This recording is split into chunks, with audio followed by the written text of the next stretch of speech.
और इस चैनल के देखने वाले जितने भी लोग हैं सबको प्रणाम। इस चैनल के जितने भी लोग हैं आप सब्सक्राइब करिए, प्यार दीजिए।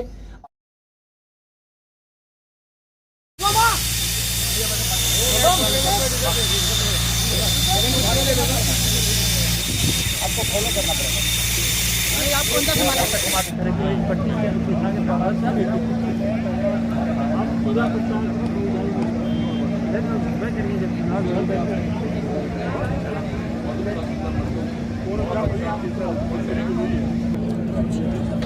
दिनों दिन जवान होते जा रहा है। प्रिंस भाई, मैं सोच रहा हूँ सबसे पहले इन चैनल के देखने वाले जितने भी श्रोता हैं सबको पैर छू कर प्रणाम कर रहा हूँ।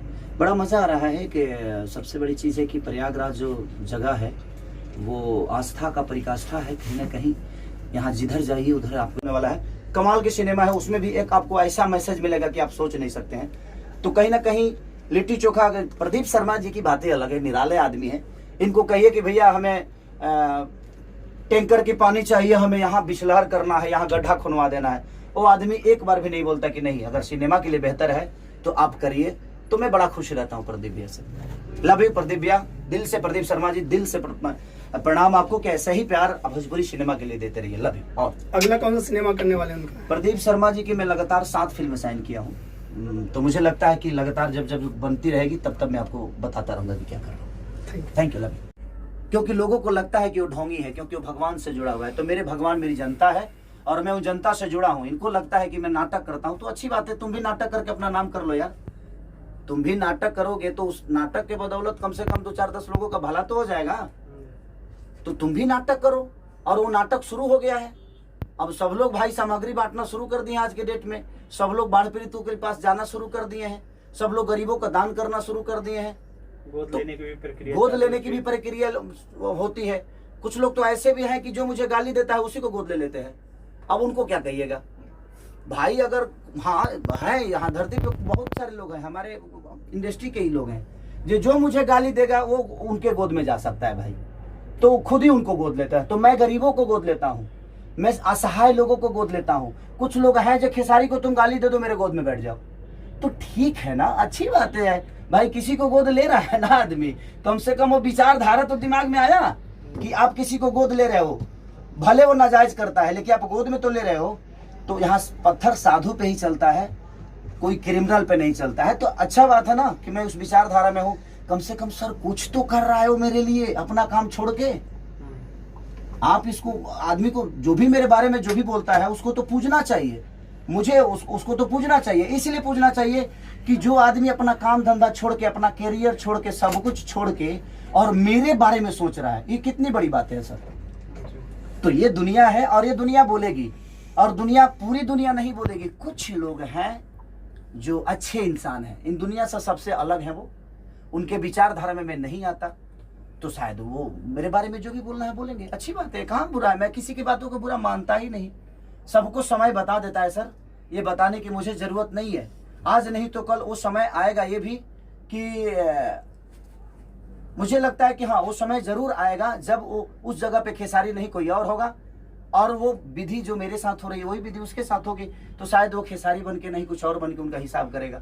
इसीलिए मैं चुप रहता हूँ कि भाई आदतें अपने दिमाग में रखो, आज नहीं तो कल फिर किसी के लिए तुम बोलोगे और वही चीजें तुम्हारे साथ होगी। अच्छा भैया, होली आवे वाला बा, तो कोई ऐसा यादगार चीज, कोई भौजी वाला कहानी?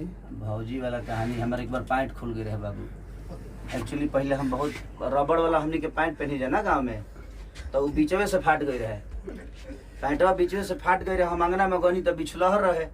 आ जब अंगना में गनी बिछलहर रहे ना, तले गोड़वा हमार स्लिप कैलस आ दोनों साया खानी ऊपर हो गई। आ 3 गो भौजाई मिल के जो हमार दुर्दशा कैली जाए आजो हमरा याद रहेला। तब से रबड़ वाला पैंट पहनल छोड़ देनी। Okay, thank you. कोई वो गाना गुनगुनाता भैया होली वाला? 2 रुपया हो 2 रुपया, चोली रंगाई तुहर 2 रुपया हो, साया रंगाई 2.25 रुपया। जो कि आज मुझे लगता है 25 दिन में 74 से 75 मिलियन हो गया है। तो ऐसे ही प्यार देते रहिए। मुझे किसी का फर्क नहीं भाई, जितने लोगों को गाली देना है खूब शौक से दो। आई एम हैप्पी, इसलिए हैप्पी हूँ कि मुझे फर्क ही नहीं पड़ रहा है आजकल। इधर 1 महीने से तो मैं इतना एंजॉय कर रहा हूँ ना, खूब मजा आ रहा है मुझे। इसलिए मजा आ रहा है कि यार इतने सारे लोग प्यार करते हैं मुझे। सर आपके बारे में जो कोई सोचता है वही बड़ी बात है। उसको अनाथा अगर आप गाली ले लोगे, गाली समझ लोगे, तो मुझे लगता है कि वो आपके लिए दुश्मन हो जाएगा। उसको गाली मत समझो, उसको प्यार समझ लो, तो वो भी अच्छा लगने लगेगा। तो हमारे नेचर, हमारी सोच जो होते हैं वो हमारे विचारधारा से मिलते हैं, और मैं ऐसा ही सोचता हूँ। किसको गाली देना है भाई, तो अपना बना लो, कोई दिक्कत नहीं है, मुझे कोई फर्क नहीं है। तो पहले सिनेमा हो गया होता है। मुझे लगता है कि राजा बाबू सिनेमा जो बनी थी उसका हीरो पहले मैं ही था, लेकिन टाइमिंग उनकी मिली नहीं, उनका डेट हुआ नहीं। तब तक मेरी डेट कहीं लड़ गई तो मैं कहीं ना कहीं मैं बोला कि सर आप आगे कर लीजिएगा। तो उस सिनेमा का हिस्सा में नहीं बनाने, तो शायद मुझे लगता है कि बहुत पहले ही अमरपाली जी का और मेरा जोड़ी आया होता। लेकिन फिर उसके बाद सुजनी बनी नहीं हम दोनों की।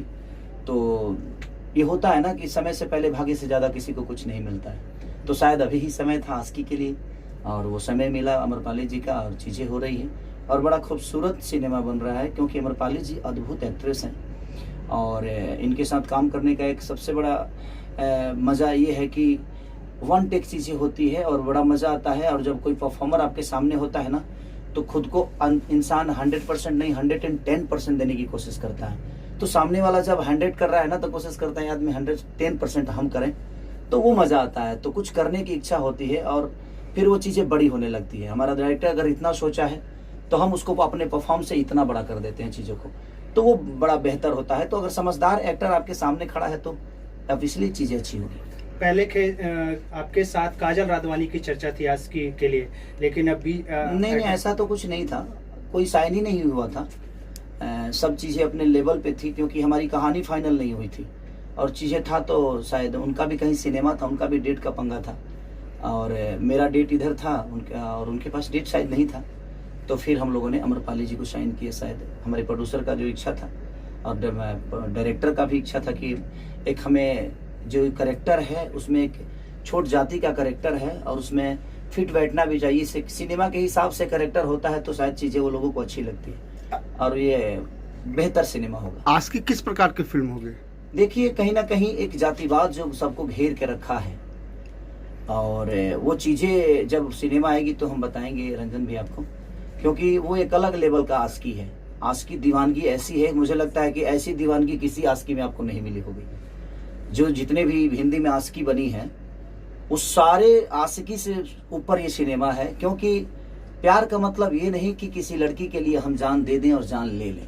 प्यार का मतलब ये होता है कि एक समाज को भी आईना मिले, और उस प्यार के बदौलत सिर्फ उसी को नहीं सबको सम्मान मिले। तो ये एक सिनेमा है कि समाज को भी एक सम्मान की तरफ ये सिनेमा लेकर जाएगा, और एक अपने जिससे वो प्यार करता है उसको भी लेकर जाएगा। अच्छा खेसारी जी, एक बात बताइए कि भोजपुरी फिल्मों के इस दौर में 20 साल, तकरीबन 20 साल हो गए, लेकिन वो आज तक स्थापित नहीं हो पाया। जैसे साउथ की इंडस्ट्री स्थापित है, बंगाल की इंडस्ट्री स्थापित है, आज मराठी फिल्मों की स्थापित हो गई। तो क्या कारण है कि हम लोगों की इंडस्ट्री स्थापित नहीं हो पा रही है? सबसे बड़ी चीज़ जानते हैं क्या है? उसमें कोई दोषी नहीं है और सब दोषी हैं। हमारे कहने का मतलब कि हमारी संख्या तो ज़्यादा है, बट हम रिस्क लेना नहीं चाहते। हमारे पास मल्टीप्लेक्स नहीं है, हमारे सिनेमा को बढ़ावा नहीं मिलता है। दूसरी चीज़ कि हम अच्छी कहानियों पे काम नहीं करते। ऐसा नहीं है रंजन भैया, आप देखिएगा हमारी कई सारी मूवियाँ आई है, मेहंदी लगा के रखना, संघर्ष, आपके बागी, मैंने बहुत ऐसी सारी चीज़, साजिद चले ससुराल, जान तेरे नाम, मैंने लहू के दो रंग से लेकर मैंने जितनी भी कई सारी फिल्में, कुल्ली। तो जब कहानी पे काम होती है तो हमारी ऑडियंस हमें वो मोहब्बत देती है, बट हमें सिर्फ काम ही करना है, हमें कहानी पे वर्क नहीं करना है, तो फिर कोई मतलब नहीं है। हमारा एक जगह जो है वो मुझे लगता है कि साउथ से भी ऊपर होनी चाहिए। लेकिन आज इंडस्ट्री साउथ ऊपर इसलिए है क्योंकि वो 100 करोड़ लगाना जानते हैं। तो जब वो 100 करोड़ लगाना जानेंगे तो शायद वो 150 करोड़ कमाना भी जानते हैं। तो जब हम लगाएंगे ही नहीं तो हम कमाएंगे क्या? और हमारे यहाँ 15 दिन में जब कहानी बन जाएगी तो सर कहाँ से वो अच्छी बन पाएगी? उसके लिए 15 महीना लगाना पड़ेगा आपको कहानी पे, आपको मैं कहीं ना कहीं गाने पे। यहाँ तो सिर्फ हीरो का डेट मिला, भाई कुछ भी कर देना है, तो वो चीज़ें होगी तो सब शायद मुझे लगता है कि सबके लिए नुकसानदायक है। तो मैं आज की डेट में खुद ही कोशिश करता हूँ, खुद ही सोचता भी हूँ, और कहीं ना कहीं हमारी सोच कामयाब भी होती है। तो मुझे लगता है कि सोचने की ज़रूरत है, और हर डायरेक्टर को सोचने की ज़रूरत है कि अगर वो कहानी अच्छा लिखेगा, कहानी कुछ नई ताज़ा होगी, उससे समाज को अगर कुछ मिलेगा तो शायद हमारी भी कहानी, हमारी भी सिनेमा बड़े लेवल तक पहुँचेगी। और मैं इसमें नेताओं को भी दोष नहीं दे इसलिए नहीं दे सकता कि अगर आप उस लेवल की सिनेमा बनाएंगे, जैसे कि मेरी मेहदी 3 अभी रिलीज हुई तो कई मल्टीप्लेक्स में लगी और बड़े अच्छे रिस्पॉन्स रहे उसके। तो मुझे लगता है कि अगर अच्छी सिनेमा हम बनाएंगे तो उसका भी भविष्य बनेगा, और आज नहीं तो कल हमारी समाज उसको देखेगी। तो कहीं ना कहीं फैक्टर हर आदमी है, उसमें मैं भी फैक्टर हूँ, डायरेक्टर भी फैक्टर है, प्रोड्यूसर भी फैक्टर है, डिस्ट्रीब्यूटर भी फैक्टर है और सरकार भी फैक्टर है। इसमें ऑडियंस का 1% का दोष नहीं है। अगर हम जो हिसाब की चीज़ें देंगे, मुझे लगता है उसी हिसाब से ऑडियंस हमें प्यार देगी। अच्छा, पहले भोजपुरी फिल्मों का सबसे बड़ा मार्केट बिहार है, उसके बाद उत्तर प्रदेश है। तो पहले शूटिंग होती थी मुंबई में, फिर गुजरात में, अब ज़्यादातर शूटिंग हो रही है यूपी में। बिहार में क्यों नहीं हो रही है? देखिए, बिहार में नहीं होने का कारण व्यवस्था वो बिहार में नहीं मिल पा रहा है। और सब्सिडी, मान के चलिए कि जो लोग हैं कि कुछ सब्सिडी से सरकार का हेल्प मिल जाता है, तो उनका शूटिंग का खर्चा, जो होटल का खर्चा, जो वहाँ पे बिल पे कर रहे हैं, आज यहाँ खाने का खर्चा, होटल का खर्चा, गाड़ी का खर्चा, तेल का खर्चा, क्रेन का खर्चा, मैंने जो चीज़ें खर्चा होता है तो कहीं ना कहीं सरकार उसको हेल्प कर देता है। तो सब्सिडी का जो जरिया है यूपी सरकार का, वो काबिलियत तारीफ है, और इसके लिए मैं धन्यवाद देना चाहता हूँ इस सरकार को, जिन्होंने सब्सिडी का दौर चलाया। और हर आदमी सब कहीं ना कहीं, कुछ जो फिल्में टूटती थी, जो प्रोड्यूसर बर्बाद हो जाते थे, तो कहीं ना कहीं सब्सिडी के आसरा से लोगों को बचे ना बचे, लेकिन वो बर्बाद नहीं हो पाते हैं, तो फिर आगे हिम्मत करके वो चीज़ें बनाते हैं। अगर बिहार में भी सब्सिडी का अगर दौर चल गया तो शायद मुझे लगता है कि बिहार में भी सारे लोग शूट करेंगे। अगर वो व्यवस्था उस टाइप की हो गई तो शायद क्यों नहीं बिहार में शूटिंग होगी। सर, आपके पास एक आरोप लग रहा है, कुछ लोग सोशल मीडिया पे कह रहे हैं कि आप जिन बच्चों को गोद लिए हैं उनकी फीस नहीं दी जा रही है। तो इस पे पढ़ना भैया ने ऑलरेडी लाइव किया है, अखिलेश जी ने भी किया है, तो आपकी तरफ से क्या मैसेज है? देखिए, मैं कितनों को गोद लिया हूँ और कितनों को क्या जाता है नहीं जाता है, ये मुझे पता है और मेरा ज़मीर जानता है। मुझे किसी को सफाई देने की ज़रूरत ही नहीं है कि कौन मेरे पीछे क्या गेम कर रहा है, नहीं कर रहा है। आज मैं जो पहल स्टार्ट किया, आज हर आदमी पहल कर रहा है ना, गरीबों को खाना देना, कपड़ा देना, घर देना, या गरीबों को गोद लेना। इससे खेसारी से पहले तो किसी स्टार ने नहीं की थी। जी बिल्कुल सही बात है। आज तक भोजपुरी इंडस्ट्री में पहला तो आदमी हूँ नहीं मैं जी, लेकिन मैंने स्टार्ट किया लोगों को दान करना, लोगों का हेल्प करना, लोगों के दुख में जाना, लोगों के दुख का हिस्सा बनना। तो आज सब लोग उस दुख का हिस्सा बन रहे हैं, तो मेरी तो जीत है ना। जी। अब लोगों को लगता है कि क्या है क्या नहीं, तो वहाँ वो स्कूल जानता है कि मैं क्या देता हूँ, और वो मास्टर जानता है। हमें कहने का मतलब कि अगर ऐसे ही लोग बदनाम करते रहेंगे तो शायद मुझे नहीं लगता कि फिर दोबारा कोई हेल्प करने की कोशिश करेगा। मैं उन परिजनों से भी कहूँगा कि अगर किसी को लगता है, ये बताइए, आज उस लड़कों को मैंने सहारा दिया तभी तो ये विवाद हुआ। जी। अगर मैं नहीं गया होता और मैं उस जगह का हिस्सा नहीं बना होता तो शायद ये विवाद भी नहीं होता। जी। तो मैंने हेल्प करने की कोशिश की, लेकिन कुछ लोग हैं जो बड़े प्यारे लोग हैं, ऐसा नहीं कि वो भी अच्छे इंसान हैं। सबको मेरी तरफ से शुभकामना है कि उनको जितना बदनाम करने का लगता है वो मुझे करके दिखाएं। मुझे रोकने के लिए बहुत पावर चाहिए, क्योंकि मैं एक सच्चा इंसान हूँ और मैं हमेशा सच्चाई की तरफ रहता हूँ। 6 महीना में अच्छी बताइए कि 6-7 महीने से तो स्कूल ही बंद है, जी। तो कहाँ फीस दूं? मैं ऐसे रोड पे फेंकते रहूं फीस? बिल्कुल सही बात है। फीस तो आज 7-8 महीने से स्कूल हर जगह बंद है, जी। तो कहीं ना कहीं हम रोड पे फीस फेंकते तो नहीं रहेंगे ना। जी। मेरा मानना, जिनको जो बोलना है बोले, जिनको काम नहीं है सर वो क्या करेगा? कोई तो काम कर रहा है। आज बताइए कि मेरे पीछे कोई बोल रहा है तो बुरा कैसे है? बशर्ते ठीक है, उसका काम है बोलना। मैं अपने चीजों को ऐसा थोड़ी है जो उसके कहने से मैं किसी को हेल्प करना बंद कर दूंगा। जितना लोगों को बोलता है, कम से कम ये देख कर लोग आज दान तो करने लगे, नहीं तो कोई दान तक नहीं करता था। कलाकार को किसी पब्लिक से लेना देना ही नहीं होता था सर। जिस तरीके से आप बाढ़ पीड़ितों को मदद करते हैं, ठंडी में कंबल बांटते हैं, और तो उन लोगों के लिए क्या मैसेज जो गलत तरीके से आपको प्रमोट करते हैं, एक तरीके से बदनाम करने की कोशिश करते हैं? ऐसे बताइए, गलत तरीके से प्रमोट करने वाले तो 1 ही 2 लोग होंगे, जी। लेकिन मुझे प्यार करने वाले करोड़ों में हैं। तो मैं उन 2 लोगों के बातों को लेकर मैं करोड़ों का हेल्प करना बंद कर दूं, ये तो मेरे नेचर में नहीं है। कि 2 लोग, देखिए हाथी हूं मैं और मैं चलूंगा और मुझे कोई रोक ही नहीं सकता। बाकी जो भौंकने वाले हैं भौंके, मुझे कोई फर्क नहीं पड़ता। इसलिए फर्क नहीं पड़ता क्योंकि मैं उनके लिए सोचता ही नहीं। मैं सोचता उनके लिए हूँ जिन्होंने मुझे मोहब्बत देकर यहाँ तक बढ़ाया है। तो मैं चंद चीजों के लिए, जो मेरे बारे में क्या बोल रहा है, मैं तो सर न्यूज ही नहीं देखता, मैं फेसबुक तक नहीं चलाता। कुछ लोगों ने मेरा नंबर वायरल कर दिया, मेरा नंबर वायरल कर दिया तो मैं वो नंबर ही दूसरे मोबाइल में डाल के उस मोबाइल को बंद कर दिया। दूसरा नंबर शायद सबके वहाँ जिसका नंबर सेव है मेरे पास आता है जाता है, जिससे मुझे बात करनी है वो मुझे पता है किससे मुझे बात करनी है। तो जितना नंबर वायरल करना है भाई तुम लोग कर दो, मुझे कोई फर्क ही नहीं पड़ता। मैं अपने काम में इतना बिजी होता हूँ कि 24 घंटा मोबाइल लेके तो बैठता नहीं हूँ, और मेरा काम देखने वाला कोई और है। तो जिनको जरूरत है खेसारी की वो अपने आप संपर्क वहाँ करेंगे। सोनू जी हैं, विवेक जी हैं, तो सारे लोगों से मिल के काम तो हमारा हो ही रहा है। किसी के नंबर वायरल करने से मेरा काम बंद थोड़ी होने वाला है, और मैं परेशान थोड़ी होने वाला हूँ, नहीं होने वाला हूँ। इसलिए नहीं होने वाला हूँ कि मैं 1 2 3 4 5 लोगों के बोलने से मेरी जीवन तो नहीं चलती है। मुझे मोहब्बत देने वाले करोड़ों में है, 5 लोग भौंकने वाले हैं, तो उससे क्या फर्क पड़ता है? भौंकने दीजिए, कौन मेरे बारे में क्या बोलता है मुझे फर्क ही नहीं पड़ता। क्योंकि मैं अब छोटी छोटी चीजों पे फर्क डालना शुरू करूंगा, तो मेरा पोजीशन अब वो नहीं है कि मैं छोटी छोटी बातों को लेकर किसी से लड़ जाऊं, किसी से झगड़ जाऊं। और मैं हेल्प जो करने वाली चीजें हैं, मैं किसी को क्या देता हूं नहीं देता हूं, ये मेरा ज़मीर जानता है, और मैं जानता हूं, मेरे अपने जो लोग हैं वो जानते हैं। और इनके कहने से, किसी के कहने से मेरे ज़मीर को कोई असर नहीं पड़ने वाला है। जितना बदनाम करना है कोई कर दे। सब सीता इतनी बड़ी, हमारी रामायण की सबसे बड़ी अनमोल रतन न सीता थी, उन पे भी आचरण लगाने वाले लगाए ना जी।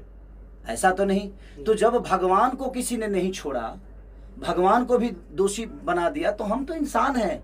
और ऐसे क्षुद्र लोग आएंगे आपके जीवन में, ऐसा नहीं है कि नहीं आएंगे।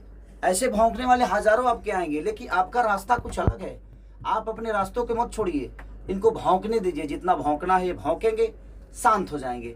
मैं इसलिए नहीं बोल रहा हूँ कि मैं सीधा आदमी हूँ। किसी और के लिए भौंकेंगे तो अपने आप आदत बनी रहेगी तो अच्छी रहेगी ना। मैं तो बिगाड़ता हूँ, मैं आदतों में लाता हूँ। नहीं बोलने का कारण मेरा यही है कि आप बोलो, मैं नहीं बोलूँगा। मैं नहीं बोलूँगा तो शायद ये, अगर आपके नेचर में चीज़ें रहेगी तो आप किसी को ऐसे ही बोलोगे। तो हर आदमी खेसारी तो नहीं है, तो फिर आपका अपना खुद ही समझ में आ जाएगा कि आप किस लेवल के हो और क्या हो। तो चंद लोगों की बातों के लिए मुझे प्रेशर नहीं रहता है। मैं बड़ा मस्त मौला आदमी हूँ। हमारा जो जीवन बना, हम विवादे में रही ले भाई, हम विवादे में रही ले। रीजन ये बाजी, जब आप अच्छा करिएगा भाई तो आपको झेलना पड़ेगा, ये दिमाग में रख लीजिए। आप जब अच्छा करिएगा, पत्थर साधुओं पे चलता है सर, क्रिमिनल पे किसी की औकात नहीं है पत्थर चलाने की।